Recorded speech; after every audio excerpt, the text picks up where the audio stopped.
Dobro večer ili ubao сон на много от вас, драги приятели. Вечерва един приятел на Фейсбук ми прати линк кој кечеше во живо подкастот кај Стефан Лазаров со премиерот и лидерот на ВМРО ДПМНЕ Христијан Мицковски.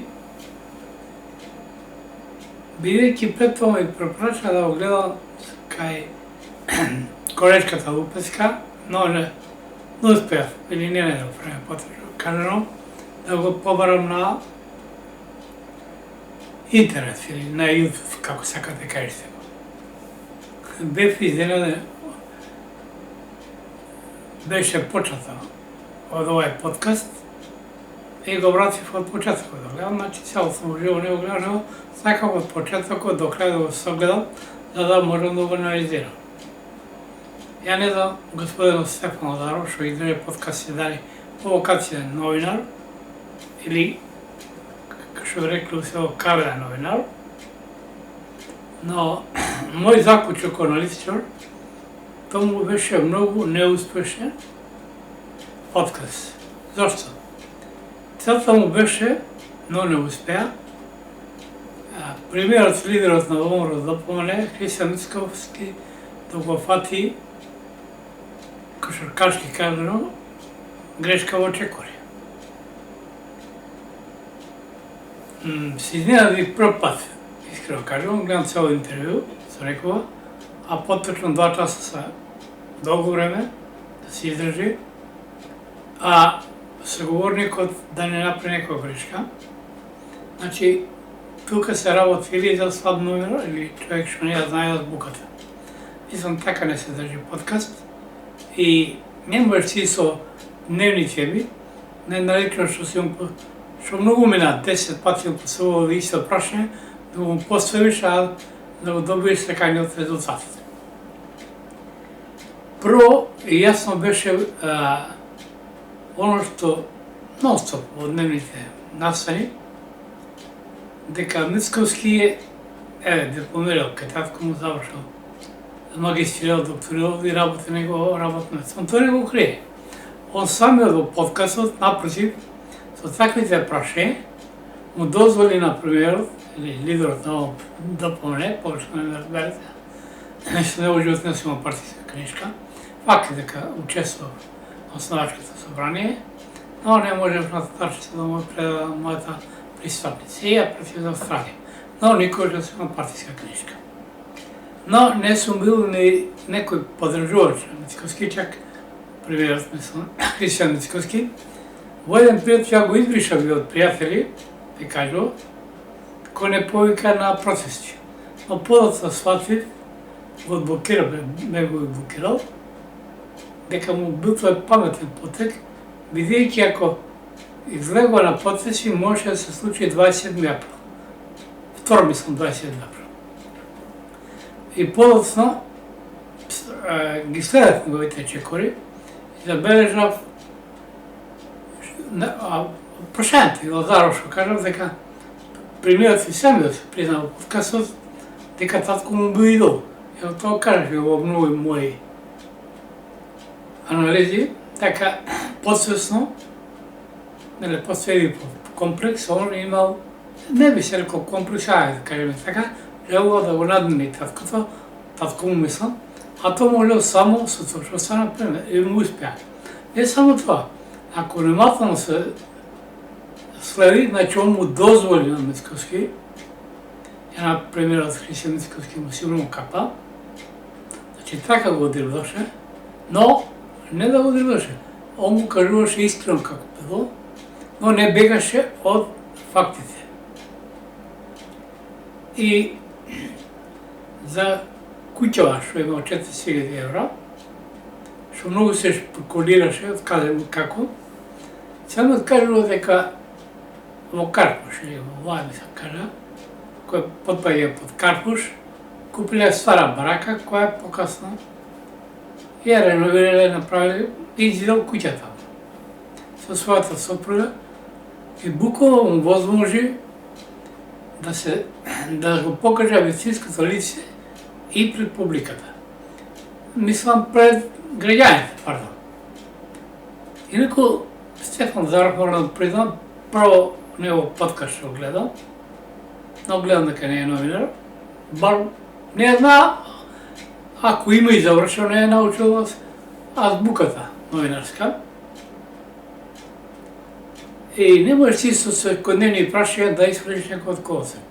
Му дозволи, и тоа го искористи премиерот, или лидерот на омрот, па некако се кате Христијан Мицковски, буквално сите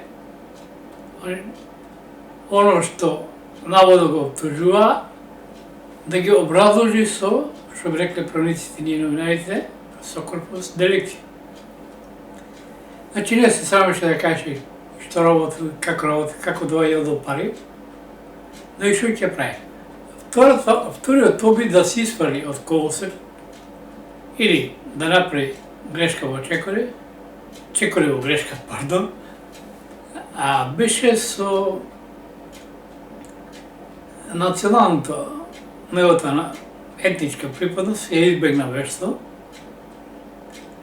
Врска беше, мислам, за баба му еврека, од бугарскиот, но тоа не е и толку битно, но му возможи да се добие вистинска слика и си кажал како доаѓа до пари, дека со работа е труд. Тоа го бара и сега. И најинтересно е што меѓу прашањата го прочита и прашање и барањето од Мечка што бара да поеди во негови подкасти.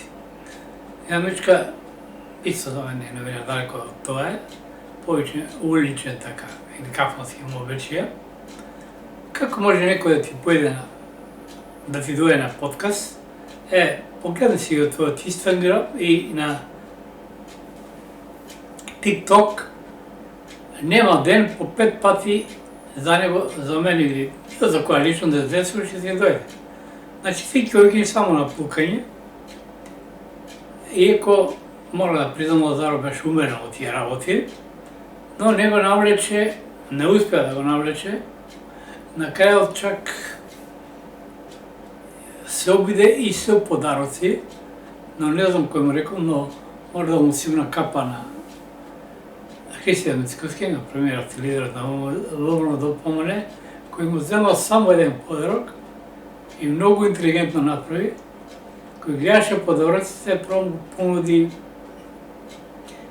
ваучер од 1000 евра и му кажа, ова е поскапо 100 евра и не знам зашто беше накрај машинка. Се насмеа. Значи, ја кој ќе видам кој новинар, ја дипломирал сум за 6 одсек опција. Но новинарство, мислам на група аналитичари.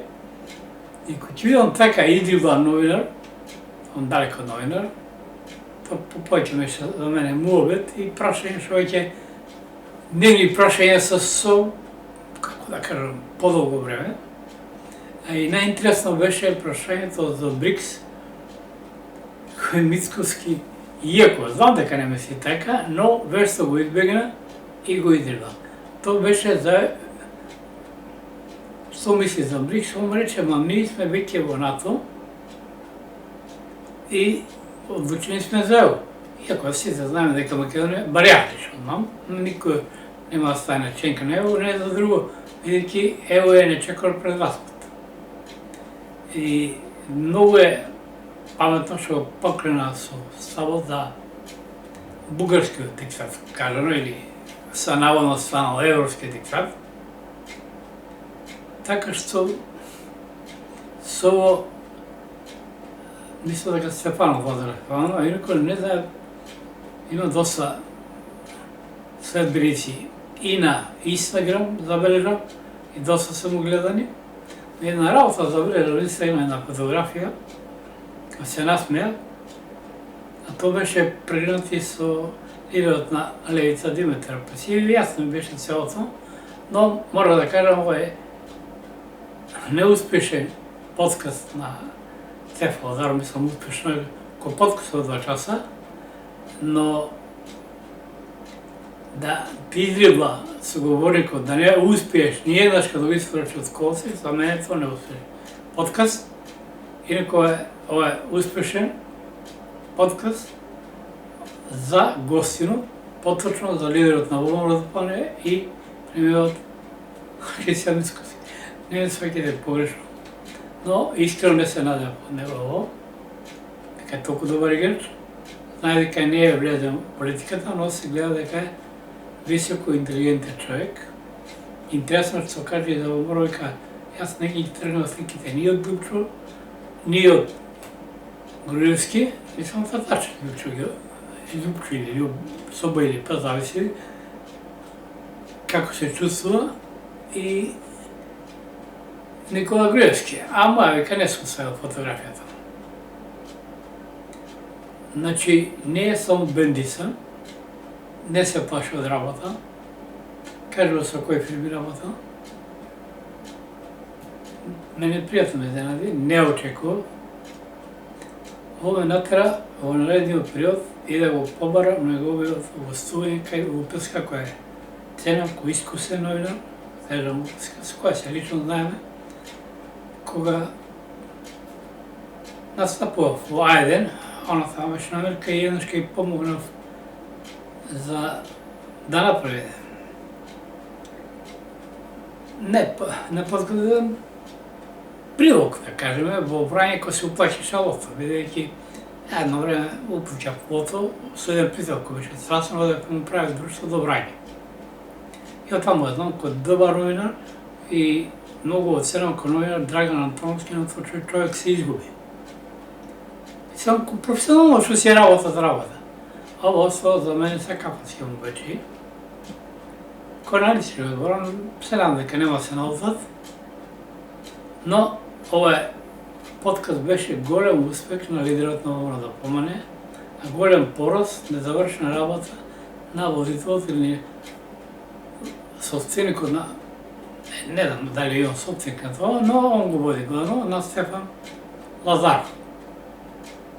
Драги пријатели, по сако добра ноќ, но не би сакал никој да помисли дека се задворил некому, но секој што објективно го кажува. Пропад гледав цело интервју, гледав делови.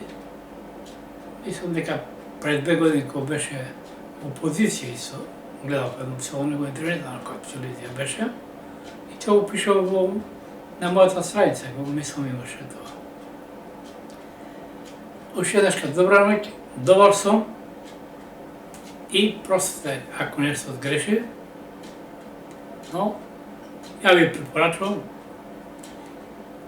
да го погледнете подкаст, ќе има повеќе гледања и ќе видите дали моите анализи беа навивачки или објективни. Добра ноќ, Македонија пред се.